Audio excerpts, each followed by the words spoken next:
Welcome to Librarians Out and About. I'm Miss Megan. And I'm Miss Robin. This week we had the opportunity to tour the municipal airport where we interviewed a pilot, took a flight around Beaumont, and even met an air rescue team. We asked y'all to submit some questions that we could ask the pilot, and I gotta say, y'all came up with some pretty good questions. I think my favorite question that y'all asked is, what happens when you run out of gas before you get to your next destination? And I thought it was kind of fun that someone wanted to know how many buttons were on a plane, even including buttons on the seats. Yeah. So let's check out some of the answers to your questions. Yeah. Hi, I'm Adam Haskett. I work here at the Beaumont Municipal Airport. I'm the lead line supervisor here. And this is my 1960 M35 Bonanza. Brody asked how many types of airplanes are there? So essentially you would say there were like 4 different types, Correct. but different manufacturers and different sizes and Sure. There's many versions of airplanes, I guess you could say, but types, you have piston, fixed wing, turboprop, jets, and helicopters. okay. And Brody also asked how many jobs are on the plane. On the plane. So, it depends on what aircraft we're talking about. For my airplane, there's only one crew member. One pilot, which we call PIC, which is pilot in command. Now, some aircrafts, mostly bigger aircrafts like jets and bigger jets, you have to have a crew of 2, which they call them SIC, which is second in command, or what you'd probably hear as a co-pilot. So you have a pilot and a co-pilot. So majority of aircrafts are going to have 1 to 2 crew members. MJ asks, how fast does the airplane go? So, how fast you want it to go. So airplanes can vary all the way from only maybe 40 to 50 miles per hour, all the way to the speed of sound. So where the aircraft breaks the sound barrier, it's going so fast, which we call that Mach 1, which is close anywhere to about maybe 600 to 800 plus miles per hour. My aircraft, along with the Bonanza, only goes probably around 185 to 210 miles per hour, which we as pilots go by knots, the knot system, which is anywhere about 1.3 to 1.5 miles per hour when you add and subtract that. So it can actually vary by how fast you're going with speed and what the weather conditions are. Okay, and Bowman asks, how many gallons of gas does a plane hold? So how many gallons? So all the way from 20 gallons to 200,000 gallons. So my airplane holds 90 gallons of fuel, which that's how much my engine is going to need to burn to get me to where I'm needing to going in a safe amount of time. The bigger the engine, the more fuel you're going to burn. So bigger aircrafts are going to need a lot more fuel for those engines to operate versus a smaller aircraft that doesn't need as much. Alba asked, what makes an airplane fly? And how can such a huge plane fly? Right, so regardless of size, all aircrafts fly the exact same way, and it's just a simple word, and it's called lift. We have these things here called a wing, which air will flow over the top of the wing and under the wing. When the air flows over the top of the wing, we have a low pressure system that creates lift over the wing. So when we have an engine and a prop or whatever provides us power for an aircraft, which creates thrust for the aircraft, creating the lift on the wings. So versus the thrust of the airplane, the weight of the ground, plus the drag, you have lift on the wings. So regardless of size, it's still going to create lift. So when you see a giant aircraft that's like 4 engines, that's creating enough power to create the lift on the wings to get the aircraft airborne. Serenity asked, what degree do you have to be a pilot?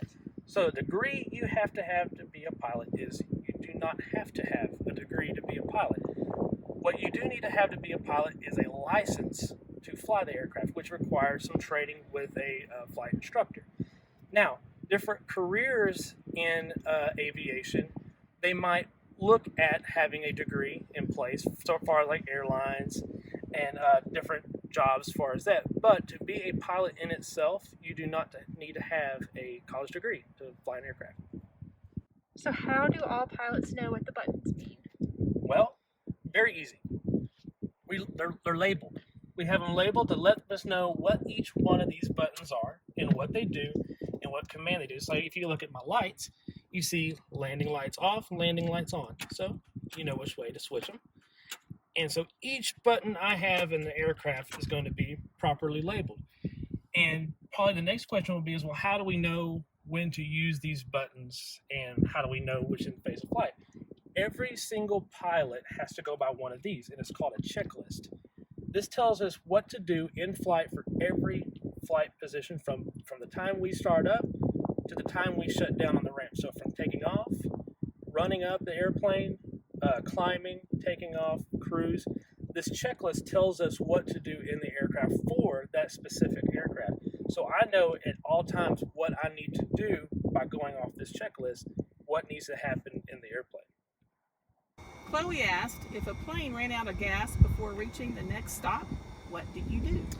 So, if a plane runs out of gas, so one thing with way pilots plan their fuel is probably different than what you would think of when you drive your car versus I'm trying to just get to the gas station or trying to get to my destination. We as pilots try to plan, or we are supposed to plan legally, that we need to have at least an hour of fuel reserved in the aircraft before or at our destination.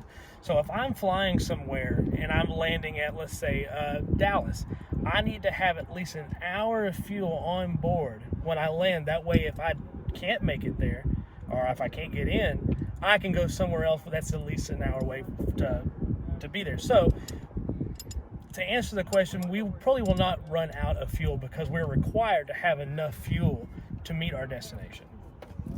It's a little bit about all the things that go on here at the Beaumont Municipal Airport. Sure. So Beaumont Municipal Airport is a city-operated airport here in Beaumont, Texas. And a lot of these airports are located within these smaller cities, and you have different categories of airports. You have larger airports that are going to be like your Intercontinental, Hobby, which are over in Houston, or DFW up in Dallas. And then you'll downsize to even regional airports, which is like Jack Brooks, which is down in the Nederland, Port Arthur area. Then, which that kind of spans over a county. Then you have smaller airports like ours, which is a municipal airport that caters to mainly city traffic. We get a lot of businesses, corporate, private, leisure aircrafts like that come into here that do business with us. We don't have any commercial traffic like you would see like American Airlines or Southwest or United. That doesn't really pertain to our little airport. We help a lot of the private people like Jason's Deli, Cons, Pipeline Patrols, Air Rescue, which is our air ambulance service, which you saw. We cater to a lot of those guys that come in and out of our airport, which is kind of the gateway into our city. And people don't really notice that too much within a city, that we provide a lot of that traffic and business for different aviation people. So do you have, other than businesses? Last year we catered to the U.S. Army that comes in with their helicopters, being that our port of Beaumont supplies a lot of the military industry and transports out. So we take a lot of the Chinook helicopters, Black Hawk helicopters, Apache helicopters that will come in here to our airport. They'll buy fuel from us. They'll use our cars to go and get something to eat. And once they're done with that, they'll take their helicopters and transport them over to the port to be sent overseas to where they're needed. So military is another big aspect of these smaller municipal airports, because the convenience. It's a very convenient area to be located in the city for these other smaller entities to come into. So you have businesses like flight school here? We do. We do have flight schools here. We have actually a few where students can come in, learn how to fly, get their pilot's license, or continue their training that they're already progressing all the way up to commercial multi-engine. So yes, we do provide a lot of flight schools and stuff like that here as well. While we were at the airport, we were lucky enough to meet an air rescue team, which is basically a flying ambulance. They use this airport as their base when they need to fly someone to a hospital, even whether it's here in Beaumont area or even as far as New Orleans. So let's check out the interview.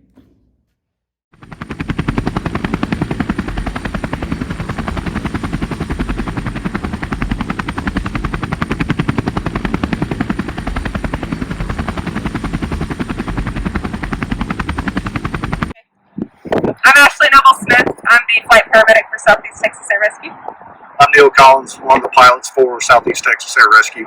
And I'm Darian Jennings, one of the nurses for Southeast Texas Air Rescue.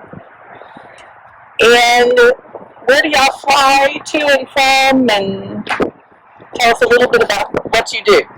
A 120-mile radius from this area. We're both seated for Louisiana and Texas. So if we need specialty hospitals, we actually transfer to Houston or Galveston. We've gone all the way to New Orleans, Temple, all those places, wherever the specialty that they needed the patient needs to go. We fly both scenes and in our facility. So if you have a patient that's at a local hospital that needs to go to a critical care facility somewhere else, we'll actually take them out of the hospital to continuing medical treatment at another hospital. So tell the kids, what do you mean by scenes? Okay, so if you're sick at home or hurt at home or in a car accident or something like that nature, we will come to wherever you are at, pick you up, and bring you to a hospital. It's a flying ambulance. Okay. Can we see inside your helicopter? Do an emergency room all in one. We carry everything that you will see on an ambulance, a ground ambulance, and in the ER. We just do it in the air in a very small space. So where does the patient go? If we come around to the other side.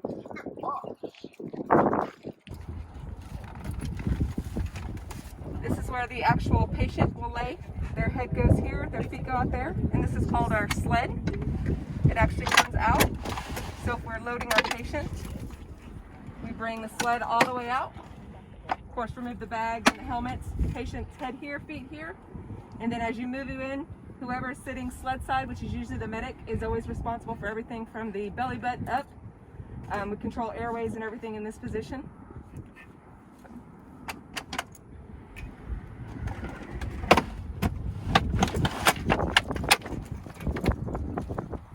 Top to bottom, up here we've got our what we call our caution warning panel.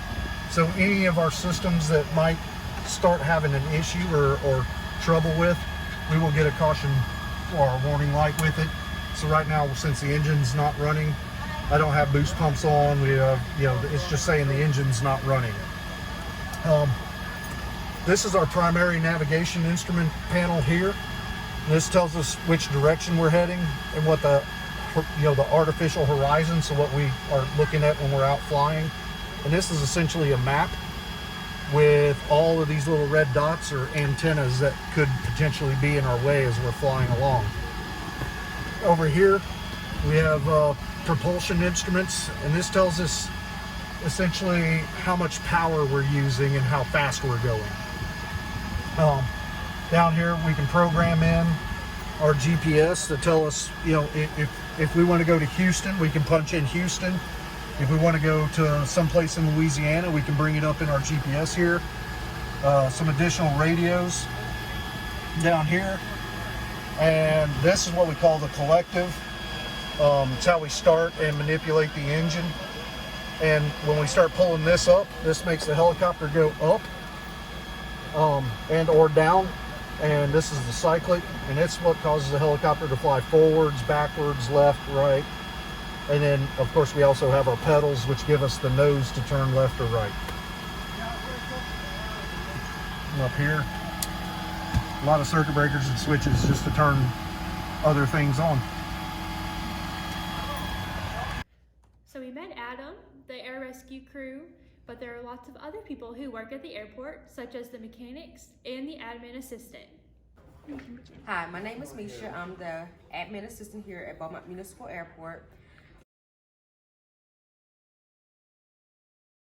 We have fly-ins where we have airplanes, helicopters come in once a month. We have food trucks and different things for kids to enjoy, to learn more about flying an airplane, or even if not flying an airplane, just aviation period, such as working at the airports,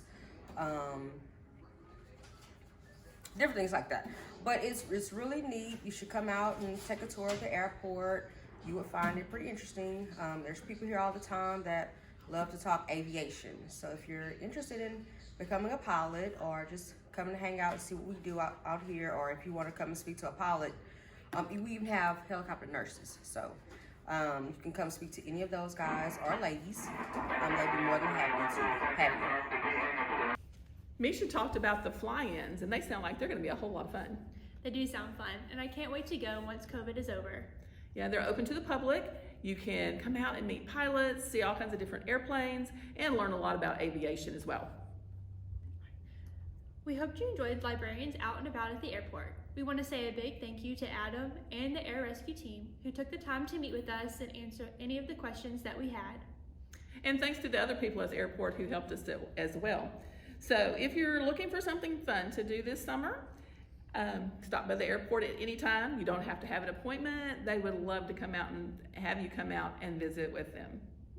So until next time, goodbye, and enjoy these awesome clips of us flying around Beaumont.